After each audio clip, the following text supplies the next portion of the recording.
रत्नः कल्पितमानसं हिमजले स्नानं च दिव्यावरं नानारत्नविभूषितं मृगमदा मोदाङ्कितं चन्दनं जाति चम्पकबिलपत्रचित्तं पुष्पं च धूपं तथा दीपं देवदयानिधे पशुपते हितकल्पितं गृह्यताम् सौवर्णे नवरत्नखण्डरचिते पात्रे घृतं पायसं भक्ष्यं पञ्चविधिं पयोदति उक्तं रम्भाफलं पानकं शाकानामयुक्तं जलं रुचिकरं कर्पूरखण्डोज्ज्वलं ताम्बूलं मनसा माया विरचितं भक्त्या प्रभो स्वीकुरु छत्रं चामरं यूर्गं व्यञ्जनकं चादर्शकं निर्मलं वीणाभेरीमृदङ्गकाहलाकला गीतं च नृत्यं तथा। जय श्री महाकाल। साथियों, हर हर महादेव। आज मैंने भगवान श्री महाकाल शिव मानस पूजा से जो है मैं आज अपनी जो कथा में कर रहा हूँ उससे मैंने शुरुआत की है। तो आप सभी शिव भक्तों पर, सभी भाई बहनों पर, सभी व्यूअर्स पर, सब्सक्राइबर्स पर भगवान महाकाल शिव की कृपा बनी रहे। तो आज की कथा में यहाँ पर भगवान विष्णु जब शतरूपा और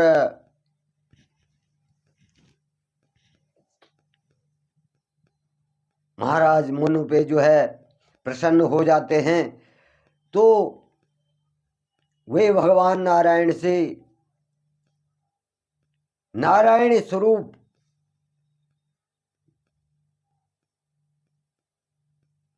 पुत्र का वरदान मांगते हैं। वो कहते हैं कि हे प्रभु, जैसे आप हैं उसी प्रकार का पुत्र हमें वरदान में दीजिए। तो वहां पर भगवान नारायण कहते हैं कि हे राजा मनु, अभी तुम इंद्र की राजधानी में जाकर के सुखों को भोगो, और जब कुछ काल बीत जाएंगे तो तब तुम जो है अयोध्या के नरेश होंगे और मैं तुम्हारे घर में जो हूं पुत्र रूप में जन्म लूंगा। तो इस प्रकार से जब भगवान नारायण जो है मनु और शतरूपा से कहते हैं तो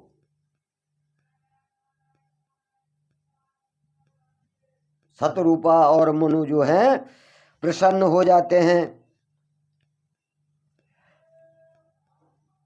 तो जब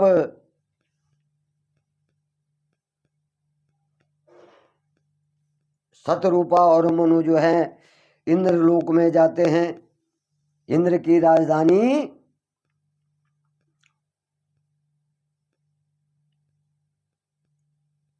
में जाकर के जो है अपना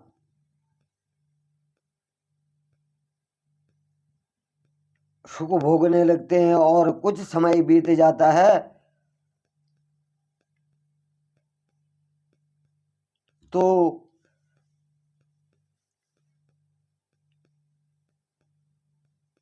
शतरूपा और मनु फिर क्या करते हैं, कहते हैं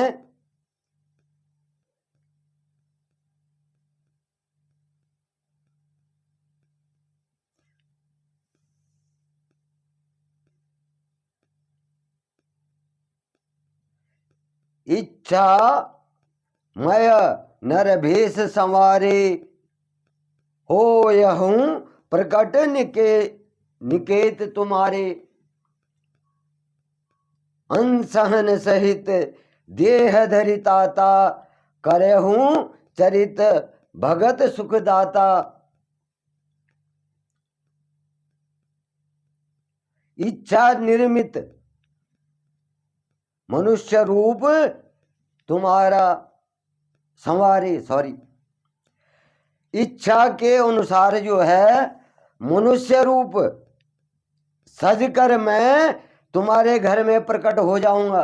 भगवान नारायण कह रहे हैं कि हे राजा रानी, तुम्हारी इच्छा के अनुसार जो है मैं तुम्हारे घर में प्रकट हो जाऊंगा।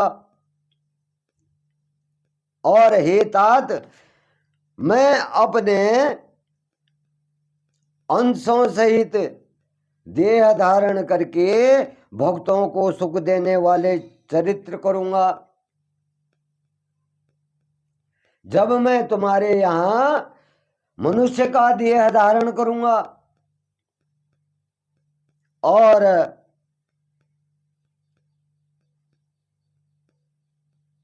तब सभी अपने अंगों सहित जो हूं मैं मनुष्य रूप धारण करूंगा और अपने भक्तों को सुख देने वाला रहूंगा, हो जाऊं। जो मेरे भक्त हैं उनको सुख दूंगा, उनके कष्ट दूर करूंगा। जे सुनी सादर नर बड़ भागी, तब तरहि ममता मद त्यागी। आदि शक्ति जहि जग उपजाया, सो अवतरहि मोरी यह माया। जे सुनि सादर नर बड़ भागी, भवतर ही ममता मद त्यागी। आदि शक्ति जही जग उपजाया, सो अवतरहि मोरी यह माया।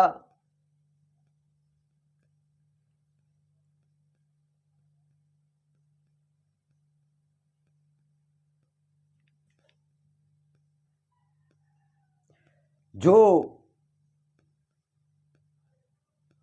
जिन चरित्रों को मैं करूंगा वो भाग्यशाली मनुष्य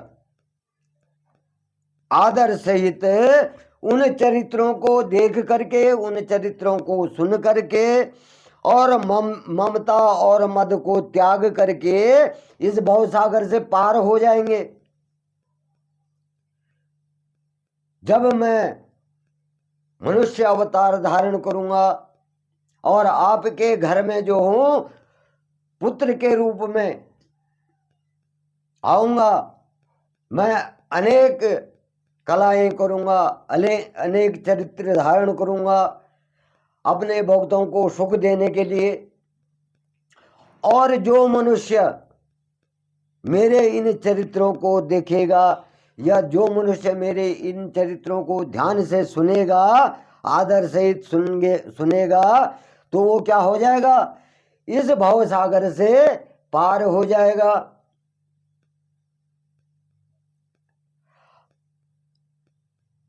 और जो आदि शक्ति हैं,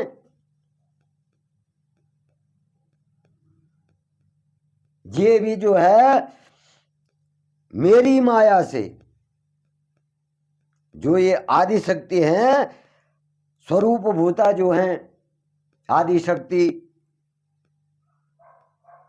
जो मेरी माया है, तो जिन्होंने इस जगत की उत्पत्ति की है, इस जगत में जो है मनुष्य रूप अवतरित किए हैं,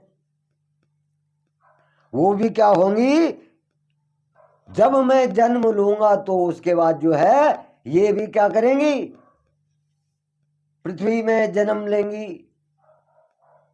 जिन्होंने इस सृष्टि की, इस जगत की रचना की है, उत्पत्ति की है,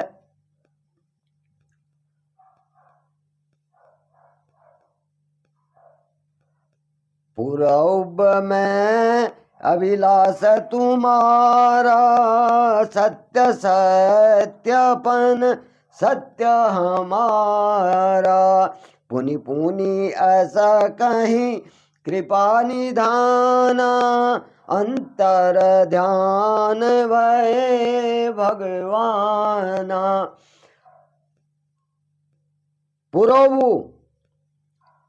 पूर्व में अभिलाष तुम्हारा, हे शत्रुपा, हे मनु, मैं तुम्हारी अभिलाषा को पूर्ण करूंगा। जो तुमने इच्छा मेरे से जाहिर की है और जो मैंने तुमको वरदान दिया है, तो मैं तुम्हारी इच्छा को पूर्ण करूंगा।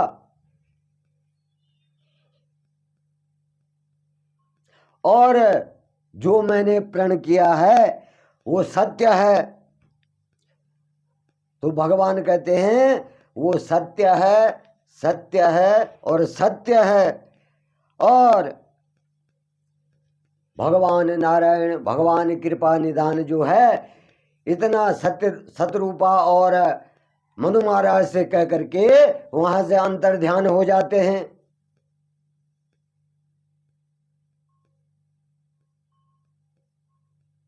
भगवान नारायण जो है अपने धाम को प्रस्थान कर जाते हैं और सतरूपा और मनु महाराज को विश्वास दिलाते हैं कि जो मैंने प्रण किया है वो सत्य है, सत्य है और सत्य है। वहां से वो क्या हो जाते हैं, अंतर ध्यान हो जाते हैं, अपने धाम को चले जाते हैं। दंपति उरधरी भगत कृपाला, तेहि आश्रम निवसे कुछो काला, समय पाई तनु तजी अनयासा, जाय कीन अमरावती वासा। दंपति उरधरी भगत कृपाला, तही आश्रम निवसे कुछ काला। अब इतना कह करके जब भगवान नारायण अपने धाम को चले जाते हैं, वहां से अंतर ध्यान हो जाते हैं, तो दोनों दंपति मतलब दोनों पति पत्नी, दोनों पति पत्नी क्या करते हैं, भगवान का ध्यान करते हैं, उस कृपा निधान का ध्यान करते हैं और भगवान का नाम, भगवान का स्मरण जो है अपने हृदय में रख करके कुछ समय तक उसी आश्रम में रहते थे जहां वो तपस्या करने गए।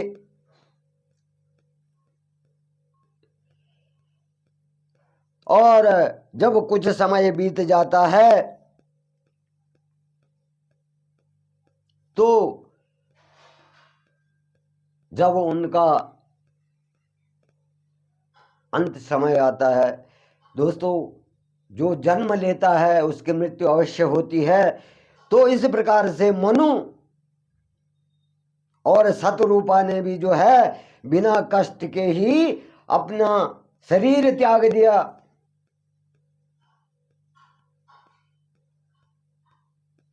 भगवान की ऐसी माया हुई कि उन्हें कोई कष्ट भी नहीं हुआ और उन्होंने क्या किया, अपने अपनी जो ये देह है इसको त्याग करके और इंद्र की राजधानी अमरावती में चले गए। तो वहां पर इंद्रपुरी में जो है अमरावती में निवास करने लगे।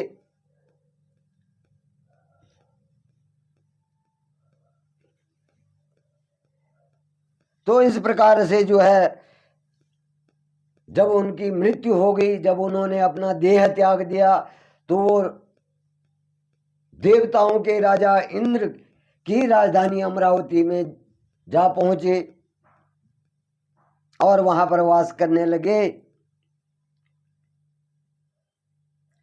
यह इतिहास पुनीत अति मही कहीं वृष के भारद्वाज सुनु अपर पुनि राम जन्म करहित। यह इतिहास पुनीत अति मही कहीं वृष केतु भारद्वाज सुनु अपर पुनि राम जन्म कर हेतु। यज्ञवल्क्य जी कह रहे हैं कि हे भारद्वाज, इस अत्यंत पवित्र इतिहास को जो है भगवान शिव वृषकेतु भगवान शिव ने जो है माता पार्वती से कहा और अब श्री राम के अवतार लेने का दूसरा चरण मैं तुमको सुनाता हूं। यज्ञवल्क्य जी भारद्वाज ऋषि से कह रहे हैं। अब साथियों, यहां जो है राम जन्म की जो कथा है उसका दूसरा भाग शुरू होता है। यहां पर तो मनु जो रामचंद्र जी के वंशज होते हैं वो क्या करते हैं,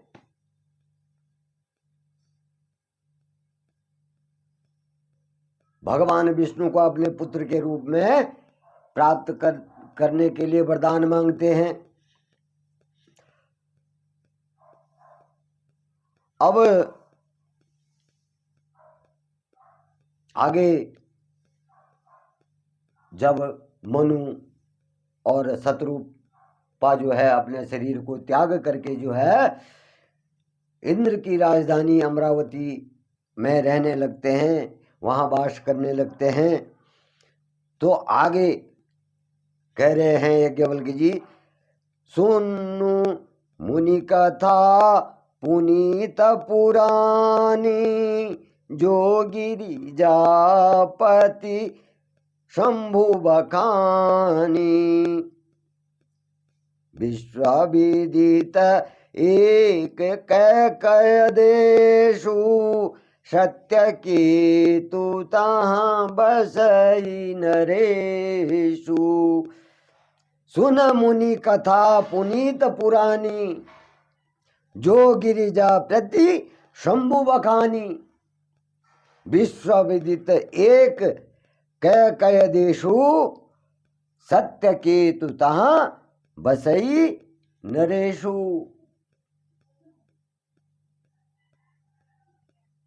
यज्ञवल्क्य जी जो है भारद्वाज जी से कह रहे हैं कि हे मुनि,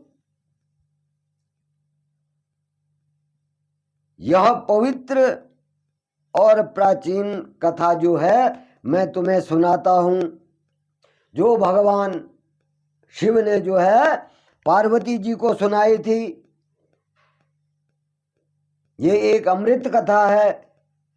इस कथा को सुनने से जो है आदमी क्या होता है, मनुष्य जो है अमर हो जाता है और परमात्मा के धाम को प्राप्त करता है।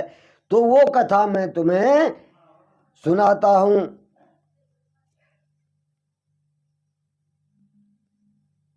इस पृथ्वी पर जो है एक प्रसिद्ध देश कैकय देश था। इस पृथ्वी पर, इस धरती पे जो है एक कैकय नाम का देश है, और वहां पर सत्यकेतु नामक राजा रहता था। सत्यकेतु नामक राजा राज करता था। परम धुरंधर नीति निधाना, तेज प्रतापशील बलवाना, तेहि के भये जुगल सुत वीरा, सब गुण धाम मारन धीरा। कह रहे हैं परम धुरंधर नीति निधाना, तेज प्रतापशील बलवाना, तेहि के भये जुगल श्रुत वीरा, सब गुण धाम महा रणधीरा। वो राजा क्या था? धर्म की धुरी को धारण करने वाला था, यानी धर्मात्मा था। धर्म की धुरी मतलब धर्म की गति को धारण करने वाला था, और तेजस्वी, प्रतापी, सुशील, और क्या था? बलवान और अरिमर्दन, जिसकी भुजाओं में क्या था? अपार बल था। जिसकी भुजाओं में अपार बल था, और जो पर्वत के समान अटल रहता था। उस कैकय देश का जो राजा था वो बुद्धिमान, धर्मात्मा और बलवान, और उसमें ये जो थे सभी गुण थे। उस राजा में ये सभी गुण विद्यमान थे। राजधानी जो जेठ सुत आही, नाम प्रताप भानु असताई, अपर सुताही अरि मर्दन नामा, भुजबल अतुल अचल संग्रामा। राजधनी जो जेठ सुत आही, नाम भानु प्रताप, प्रताप भानु असताही, अपर सुतहि अरिमर्दन नामा, भुजबल अतुल अचल संग्रामा। उस राजा के राज्य में, यानी राजा का जो ज्येष्ठ पुत्र था, जो राजा का उत्तराधिकारी था, बड़ा लड़का, तो उसका नाम क्या था? प्रताप भानु।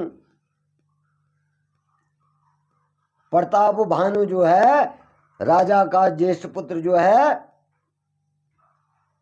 हुआ, जो राजा का उत्तराधिकारी हुआ, उसका नाम था प्रताप भानु। और राजा का दूसरा पुत्र जन्मा, उसका नाम क्या था? अरिमर्दन। राजा के छोटे बालक का नाम क्या था? अरिमर्दन। जिसकी जो है भुजाओं में अपार बल था, बहुत शक्तिशाली था, और वो क्या करता था? उसमें इतना बल था कि वो रणभूमि में, युद्ध की भूमि में जो है पर्वत की तरह अचल रहता था। यज्ञवल्क्य जी किसको सुना रहे हैं कथा? भारद्वाज जी को, जो कि भगवान शिव ने जो है माता पार्वती को सुनाई। इस सृष्टि में जब नारायण जी ने कह दिया कि मैं आऊंगा भाई, तुम्हारे पुत्र के रूप में आऊंगा, जब तुमने मुझे मांग लिया तो मैं आऊंगा। और मेरे साथ में जो है, जो मेरी माया है, जो मेरी प्रीतमा है और इस जगत को रचने वाली है, इस जगत की उत्पत्ति करने वाली है, वो भी आएगी। जब तुमने हमको मांग लिया तो आएगी, मैं आऊंगा तो लक्ष्मी जी भी आएंगी। तो अब भगवान नारायण की माया से जो है सब कुछ रचित हो रहा है।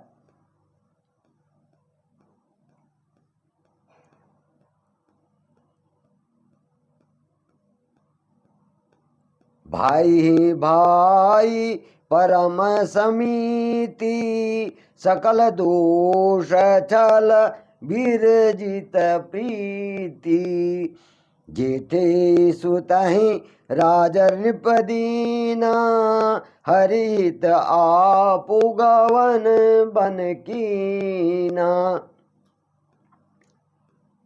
भाई भाई परम समीति, सकल दोष छल विरजित प्रीति, जेठे सुतहि नृप राज नृप दीना, हरिहित आप गवन बन कीना। तो यहां पर देखिए साथियों, दोनों भाई आपस में क्या करते थे? प्रेम से रहते थे।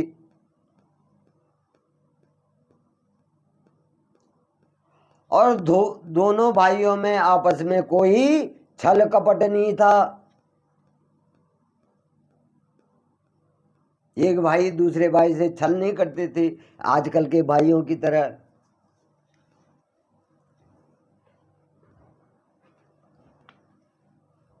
आजकल आपने देखा होगा, देखते ही होंगे आप लोग, कि अगर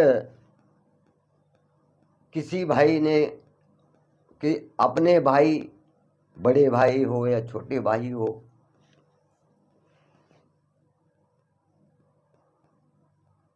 तो अगर उसने उसकी थोड़ा सा भी अगर कोई मदद करी हो, तो इतनी को हमारे उसमें कहते हैं कि रस्सी का सांप बना देता। मैंने तो कर दिया सब कुछ, मैंने ही कर दिया, उसने तो कुछ भी नहीं करा, और मैंने ही किया जो किया। और अगर किसी के पास थोड़ा सा कुछ है तो उससे जलन होने लग जाती है कि ये कैसे हो गया, और ऐसा तो होना ही नहीं था। तो उसके प्रति जो है वो छल करना शुरू कर देता है। ये कलयुग का नियम है, ये एक के साथ नहीं है। बहुत ही कम ऐसे लोग होंगे जो कि अपने भाई भाई में छल कपट नहीं करते होंगे। और इस छल का अंत जो होता है बहुत बुरा होता है साथियों। कभी छल कपट किसी के, चाहे भाई हो चाहे किसी के लिए, किसी के लिए भी छल कपट नहीं करना चाहिए।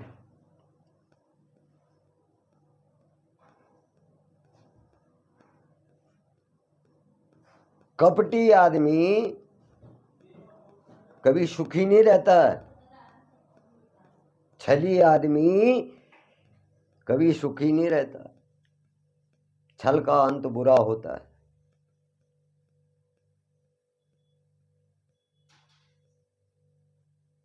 और इस कलयुग में सब कुछ होगा, पाप पनपेगा, झूठ पनपेगा, मार काट होगी, असत्य बातें होंगी, अधर्म होगा, तभी तो इस कलयुग का नाश होगा। लेकिन जो भगवान के प्रति प्रेम करते हैं, भगवान का स्मरण करते हैं, तो उन पे जो है इन चीजों का असर नहीं होगा।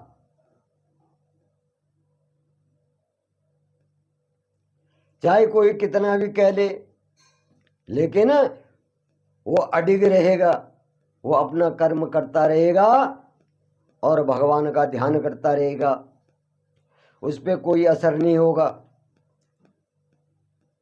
लेकिन छल कपट वाला व्यक्ति जो है अपनी करनी का फल अवश्य भोगेगा, ये निश्चित है।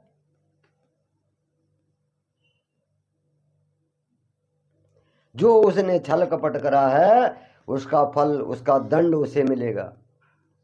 तो यहां पर कह रहे हैं कि उस राजा के 2 लड़के थे। अब राजा ने क्या किया कि बड़े पुत्र को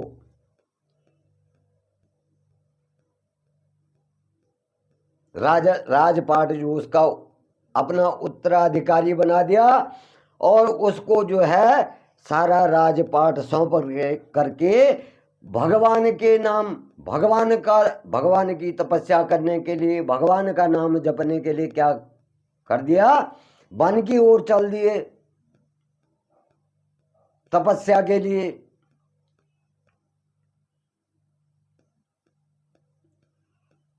और जो बड़ा पुत्र था प्रताप भानु, वो राजा बन गया।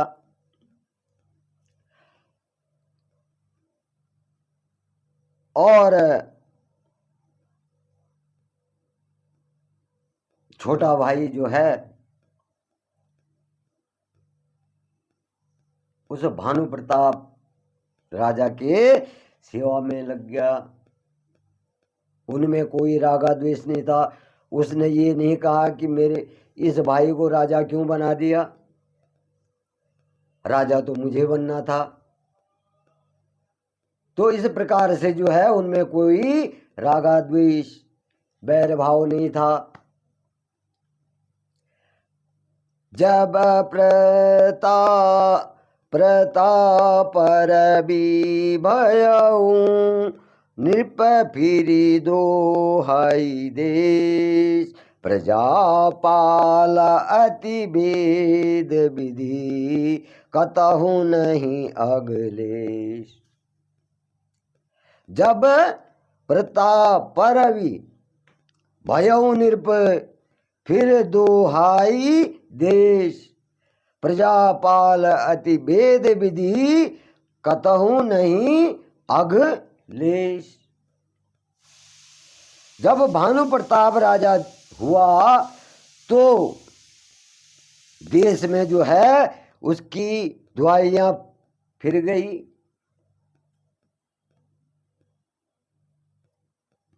और भानु प्रताप जो था वेदों के द्वारा बताए गए राजधर्म को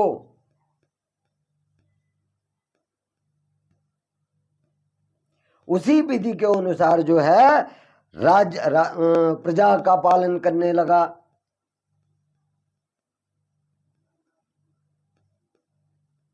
प्रताप भानु जो है जब राजा बन जाता है तो वो वेदों के अनुसार जो लिखा, हमारे वेदों में जो राजधर्म लिखा गया है उसके अनुसार क्या करने लगा, अपनी प्रजा का पालन करना लगा अपनी प्रजा को उनके हितों के लिए काम करने लगा। और जब वो सभी का ध्यान रखने लगा तो उसके राज्य में जो था पाप नाम का कोई लेश मात्र भी भाव नहीं था, कोई पाप नहीं था उसके राज्य में। तो इस प्रकार से जो है प्रताप भानु जो है राज्य को चलाने लगा। अब कहते हैं नृपहित कारक सचिव शयाना, नाम धर्म रुचि शुक्र समाना। सचिव शयान बंधु बलवीरा, आपु प्रताप पुंजरन धीरा। निपहित कारक सचिव शयाना, धर्म रुचि शुक्र समाना। तो जो राजा प्रताप भानु का जो हित करने वाला और शुक्राचार्य के समान जो है बुद्धिमान धर्मज्ञ, तो उसका नाम क्या था? धर्मरुचि था। क्या था? धर्मरुचि। वो राजा का मंत्री था। धर्मरुचि जो था राजा का मंत्री था। और इस प्रकार के बुद्धिमान मंत्री होने के कारण जो है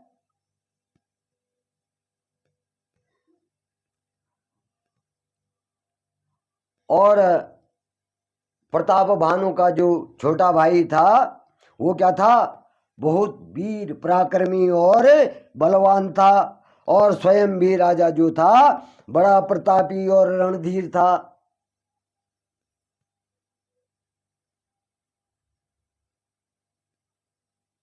अब इस प्रकार से जो है जब भानु प्रताप राजा बन गया तो राजा का जो मंत्री था वो धर्मरुचि था।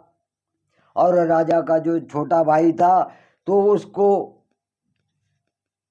भानु प्रताप का जो छोटा भाई था वो बड़ा बलवान और वीर था। और स्वयं भी जो था राजा बड़ा ही प्रतापी था। तो इस प्रकार से